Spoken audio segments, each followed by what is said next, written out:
Now at 10, there's a chance for severe weather tonight and tomorrow. Dave Caulfield has a look at your first alert forecast. And city leaders in Beloit say USA Today is wrong after the city was named the worst in Wisconsin. Plus, amid an ongoing measles outbreak, the vaccination debate has hit the state capitol. From the Channel3000.com Alert Center, this is News 3 Now at 10. Good evening. Thanks for watching News 3 Now at 10. I'm Keely Arthur.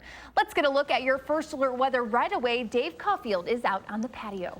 Hey, Keely, a couple of light raindrops starting to fall in Madison on the weather patio this evening. The good news I have to share for much of southern Wisconsin is our heavy rain threat overnight really doesn't look as good of a chance of that happening compared to earlier this evening. I think a lot of that heavy rain has really come to an end across portions of eastern Iowa where there are some flash flood advisories right now. But on Doppler track, we can still see some embedded thunder as this low pressure system continues to work its way through the upper Midwest and some downpours here and there. But generally, we're looking at some light to moderate rain affecting us for the overnight hours for southern Wisconsin, and a few flashes of lightning not out of the question either. Live look in Madison, the WISC-TV Skycam. A few raindrops here, a few raindrops there. Nothing too significant just yet.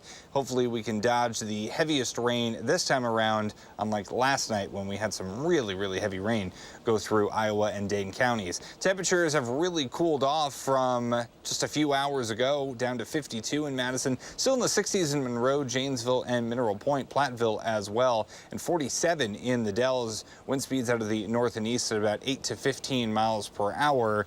Maybe a gusty wind here or there overnight, but really nothing that we need to be too concerned about. And we will keep the chance for some showers and thunderstorms in the forecast for the overnight hours. And tomorrow, a couple of storms that form towards the afternoon could be a little bit on the strong side. We'll take a look at that possibility, plus talk about when the dry weather will arrive in your first alert forecast in just a few minutes.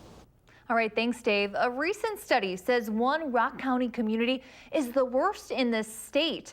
Rock County reporter Adam Duxter joins us with why leaders in Beloit say that is not true. By now, most people in Beloit have seen the report that their city was voted the worst place to live in the state. And while they agree the numbers don't lie, they do say there's a lot of positivity being spread in their hometown.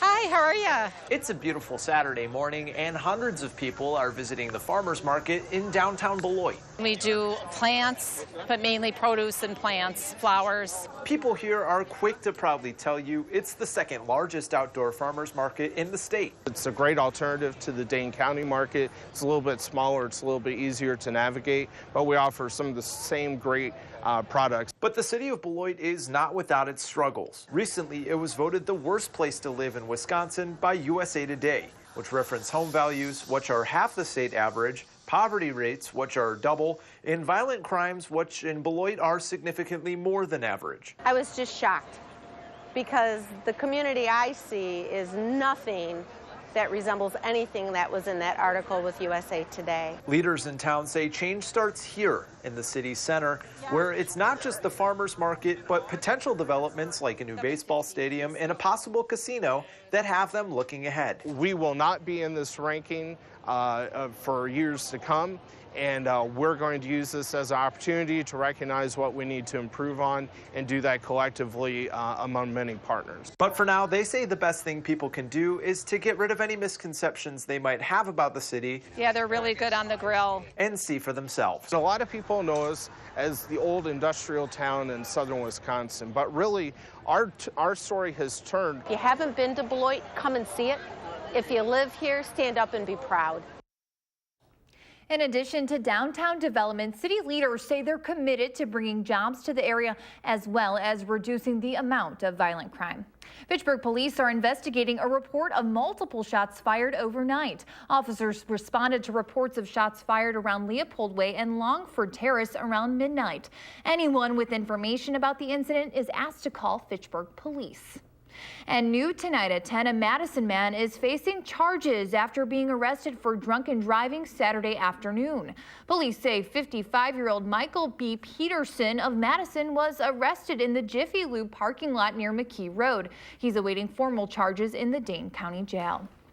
In news around the state tonight, funeral arrangements are set for an Appleton firefighter killed in the crossfire of a gunfight. Mitch Lungard will be laid to rest at Appleton Alliance Church at 6 o'clock Monday night. The service isn't open to the public, but the Appleton Fire Chief is encouraging everyone to line the procession route. That's from Brett Schneider Trenton Nickel Funeral Chapel to the church. That starts at 1, followed by a public visitation at the church from 3 to 5:30.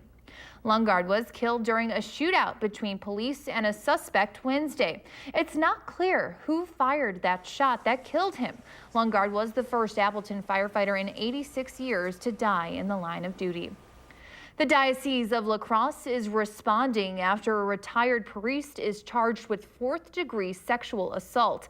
94-year-old Monsignor Mccarty allegedly approached a woman on a bench outside a library early this month, offering her money for sex. Police say he then tried to kiss her and took her hand and put it on his genitals. The library says they have the video to prove it. In a release this morning, the diocese said Mccarty is on leave while the investigation is underway. In 2014, Mccarty was cited in Wausau for disorderly conduct after exposing himself to a massage therapist. For doctors, vaccinating is a matter of public health. For parents rallying at the Capitol today, it all comes down to their rights. Measles cases are at a 25-year high and are spurring proposed state legislation to get rid of the personal conviction waiver, allowing parents to exclude their student from getting vaccinated. The group Wisconsin United for Freedom organized today's rally, speaking out against that bill. I have an autoimmune disorder. So I know my children are genetically susceptible to harm from vaccination, so I should have to. A UW Health infectious disease expert says vaccine hesitancy is on the rise, along with vaccine preventable diseases like the measles. All of these vaccine preventable diseases that we worry about are horrible. I mean, I'm one of the few people probably that has seen each and every vaccine preventable disease that we vaccinate against. I've watched children die from these diseases. I've watched children suffer even if they survive. So far this year, more than 800 cases of measles have been confirmed in the country, the greatest number since 1994, and since measles was declared eliminated in 2000, according to the CDC. Check your freezers. Vienna beef is recalling more than 2,000 pounds of beef Franc links sold in Wisconsin. The USDA's Food Safety and Inspection Service says the products may have metal and other materials inside the meat. The items were shipped to Illinois, Indiana, and right here in Wisconsin. There are no reports of illnesses or death, but the agency says anyone with the affected items should throw them out or return them. For more details on the affected products, go to fsis.usda.gov. More Wisconsin grocers are asking municipalities for liquor license extensions so they can take alcohol bought online out to customers' cars. Walmart and Pick and Save first started offering curbside pickup for alcohol in the Milwaukee and Fox Valley areas in 2017, but the practice has been met with criticism. Some saying it would allow minors to buy alcohol or make liquor access easier. The head of the Wisconsin Grocers Association says online grocery sales will grow rapidly in the coming years, and they're missing out on revenue not offering the service to customers. Republican Senator Ron Johnson says he doesn't know if he'll seek a third term. He told reporters today at the Wisconsin Republican Party convention that if it was up to his wife, he would retire. He also says that he doesn't support banning abortions as early as 6 or 8 weeks into pregnancy. He believes that decision should be made at the state level. Many conservatives have been pushing strict abortion laws in the states like Alabama and Missouri, hoping to force the Supreme Court to revisit Roe v. Wade. A panel of 3 federal judges is temporarily blocking a decision that would force Assembly Speaker Robin Vos to be questioned in a federal redistricting lawsuit. Vos was scheduled to testify later this month, but argues he shouldn't because of legislative privilege, which protects lawmakers from being sued. The lawsuit from Democrats challenges election maps. It argues that Vos and other Republican lawmakers drew it to help GOP majorities. Joe Biden kicked off his first official campaign rally in Philadelphia, where he will have his campaign headquarters. The former vice president energized his base by taking aim at President Trump. Weijia Jiang reports. Look, the reason we're here is because in a literal sense, this was the birthplace of our democracy. There's another reason former Vice President Joe Biden is setting up shop in Philadelphia, where he held his first campaign rally today. Voters in the heavily Democratic city could make all the difference in determining who wins Pennsylvania in 2020, a precious battleground state that helped propel President Trump to victory. I know how to make government work. Not because I've talked or tweeted about it, but because I've done it. A new Quinnipiac University poll shows Biden leading the pack of Democrats in Pennsylvania, with the president trailing several of them, including Biden, 53 to 42%. Senators Bernie Sanders and Elizabeth Warren also top Mr. Trump. Pocahontas, that's another beauty. She's doing really well so far, isn't she? Warren is just one of President Trump's many targets. The worst mayor in the United States is now running for president. He bashed New York City Mayor Bill de Blasio, who became the 24th Democrat to enter the presidential race, a near record. The president often attacks Biden, too, who he calls sleepy and creepy. Since announcing his bid, the former vice president has focused on Mr. Trump. The single most important thing we have to accomplish is defeat Donald Trump. President Trump is planning to hold a campaign rally in Williamsport, Pennsylvania on Monday. He will likely remind supporters there they made a tremendous difference in 2016 when many voters helped turn Democratic strongholds red. Weijia Jiang, CBS News, the White House. Here's a live look outside right now, where there's a chance of rain for much of the next few days. Dave Caulfield will have the latest in your first alert forecast ahead. And the weather held off for people to enjoy wine from across the region this afternoon. We'll take you to Uncorked 2019.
More than 1,500 people packed into the Goodman Community Center for a special day honoring children. The Latino Children and Families Council hosted Dia de los Niños, or Day of the Children, for the 16th year.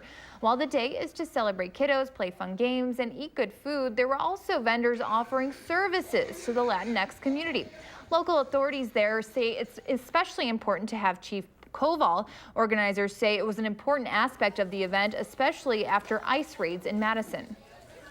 We need to send a strong message to our community that we're here to represent them, and that's why we have local authorities to come and to mingle with everybody. Besides Chief Koval, other special guests included Madison Mayor Satya Rhodes Conway, County Executive Joe Parisi, and even Lieutenant Governor Mandela Barnes. An exhibit at the Madison Public Library is celebrating Indian history during the Asian Pacific American Heritage Month. The organization Namaste Madison held the event this afternoon, showcasing Indian mythology and traditional food, dance, and demonstrations. The organization hopes to educate the community about their culture. We want to celebrate the contributions of our cultural heritage with the Madison area, and this is a great way to do so. The exhibit was in part funded by a grant from the Madison Public Library. Wine fans got a special treat today. The second annual Isthmus Wine Fest brought people out to McPike Park this afternoon. Organizers had wines from all over the region ready to be sampled. Organizers say it's a great way to support local organizations like the Isthmus. Ticket sales support Isthmus and the local paper and our journalists. That's really why we put these events on. The event partnered with the ride-sharing app Lyft to make sure people going got home safely. And it looks like the weather held off for that event. Dave, what are things looking like now? Well, unfortunately, I can't say the same for the overnight hours. We did get some dry periods today, which was good news. We did see that round of showers and storms roll through during the late morning and afternoon hours. We've just been dealing with a whole lot of rain across much of the upper Midwest, across portions of southern Wisconsin, anywhere from about 2.5 to 4 inches of rain estimated over the last 2 to 3 days or so. But look at our friends in Iowa, 6 inches of rain, especially from our latest rounds that have been rolling through, prompting some flash flood warnings for a time across portions of eastern Iowa. Here is what Doppler track looks like right now. The good news is we've seen a general weakening trend with these showers and storms. So I think as this system continues to move to the east, yes, we'll see maybe a couple of flashes of lightning here, a few rumbles of thunder, but generally, I think we're looking at light to moderate showers rolling through overnight, as opposed to what was looking like the threat of heavy rain earlier this evening, which is great news. That is the scenario that we want to happen because we just don't need any more rain. As we zoom in, we can see a couple of light showers, some downpours a little bit closer to Prairie du Chien, but really nothing that's going to be all that life-changing over the next couple of hours. Now, we did have a threat of severe weather today that did not materialize, which is good news. A couple of storms that form tomorrow could be a little bit on the strong side and maybe even severe, especially towards far southeastern Wisconsin. The last couple of days, that severe threat has been to the west of Madison. Now that shifts to the east of Madison tomorrow as that low-pressure system continues to move to the east. In Madison, on the Edgewater Skycam, some very light rain showers right now, not a big deal at all. What was a big deal? The temperatures today, 70 degrees for the high. Normal is in the upper 60s, so we actually made it above normal today in temperature land despite all the clouds. It was not a very pleasant 70 degrees because the humidity was up today. You can see where that warm front made it to. You can really just trace it with your hand. We mentioned yesterday that some spots north of Madison will be stuck in the 50s and 60s. Well, that's what we saw for those high temperatures. 70 the high in Madison, 72 in Janesville. Quite a bit cooler, though, low right now compared to our high temperatures this afternoon. 52 in Madison, still in the 60s though in Monroe and Janesville, and we are in the 40s in Watoma and the Wisconsin Dells. Now on future track, we notice that the heaviest rain staying well to the north and west, which is not great for our friends in that direction. But for southern Wisconsin, I think we're going to be spared from the heaviest rain with this overnight round. However, into tomorrow, still some downpours possible as a line of showers and storms wanting to come through during the early afternoon hours of Sunday. And some of these storms could be a little bit on the strong side and a little bit closer to Milwaukee and Kenosha. Some of those storms could be on the severe side. Now, as we get to later on Sunday, we're noticing the rain trends go down. On Monday, I think we'll finally get a dry day across southern Wisconsin. It won't be the most pleasant day because we're still going to have a pretty stiff breeze with temperatures near 60. However, any day that we avoid the rain is a good thing with a setup like this. So another ½ inch to about an inch of rain possible over the next 24 hours. But it does look like the heavy rain threat has definitely gone down across southern Wisconsin compared to what it was looking like this evening, which is good news. Still, we still could see a few downpours overnight and into tomorrow as well before we get that dry day to set up on Monday. After that, more rain chances come our way on Tuesday. Maybe we get a break on Wednesday, but then Thursday and Friday with temperatures near 80, those rain chances do return.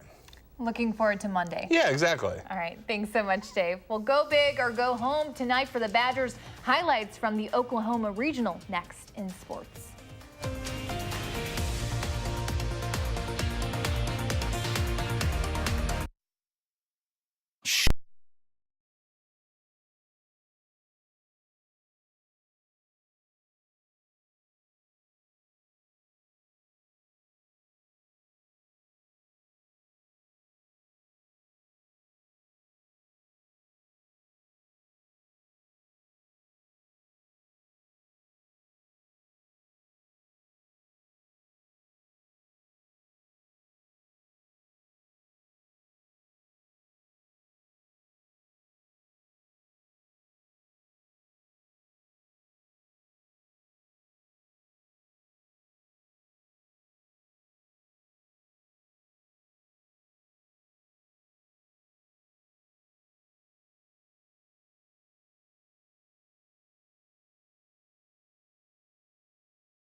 Well, an update on Jimmy Nelson tonight. Craig Counsell says he'll make one more start in AAA on Thursday, and then at that point they'll make a decision on whether to put him in the starting rotation because it's time, he's healthy and responding well. And the Brewers could have used him tonight, honestly, because they just tried not to repeat last night's loss in Atlanta. Off to a solid start. Jesus Aguilar up the middle in the first. RBI single bringing Lorenzo Cain and Mike Moustakas home 2-0.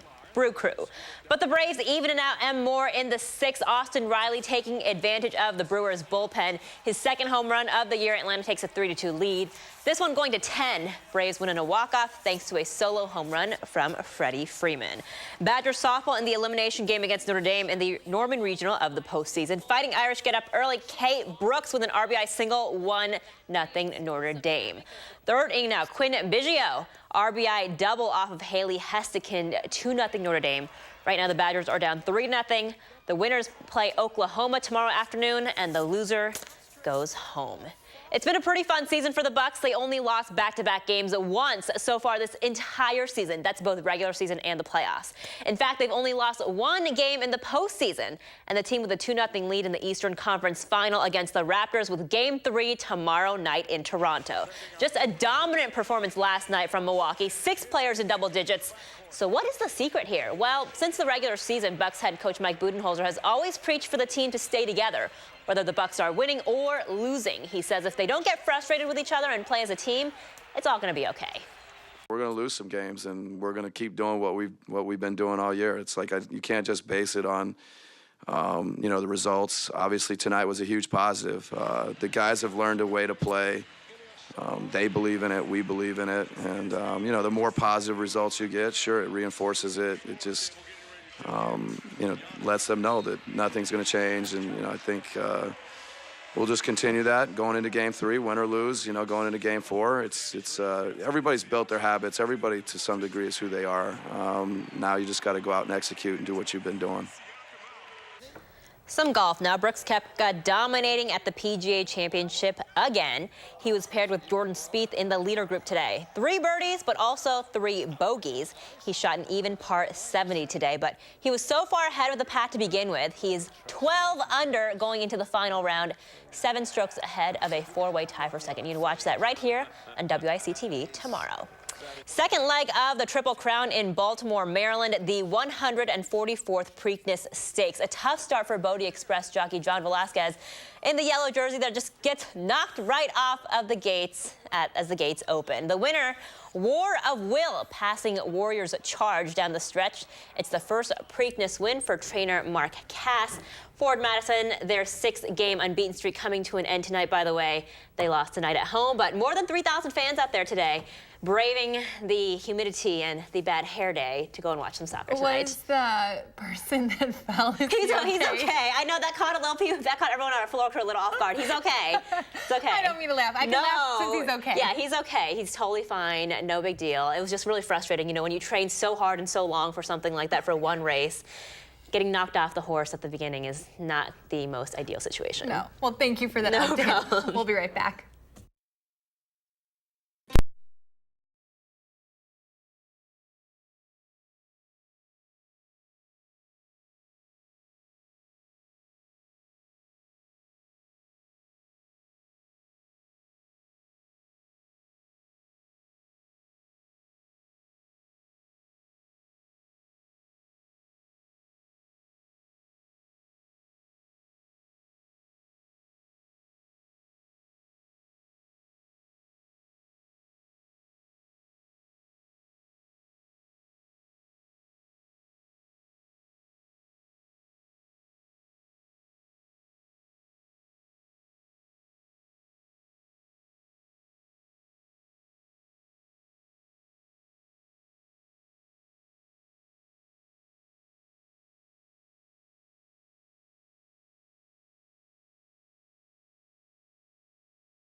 So unfortunately, a rainy Sunday. Yeah, it won't be raining the entire time, which is good news, but we do have more chances of showers and storms as we go into tomorrow. On Doppler track, we could see some light to moderate showers, not out of the question, maybe even some rumbles of thunder overnight as the system continues to move to the east. Also a little bit foggy in spots, but really we're looking at the most dense fog staying closer to Lake Michigan, but don't be surprised if we wake up to a little bit of fog, a little bit of rain, and then some storms on Sunday, but Monday, dry. Yay!